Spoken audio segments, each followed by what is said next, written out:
Wig maker Richard Arkwright's patent for spinning cotton churned the Industrial Revolution and the profit motive, but consumption had already escaped the walls of court and church. Money was circulating. Merchants were producing goods. Walter Benjamin thought 19th century Parisian arcades were the seeds of modernity and consumerism, with alienation merely a byproduct.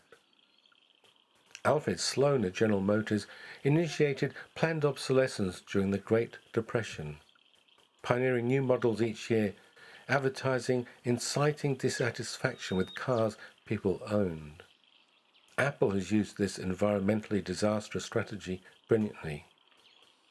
As Albert Borgmann notes, our profound and manifold engagement with the world is reduced to narrow points of contact in labour and consumption.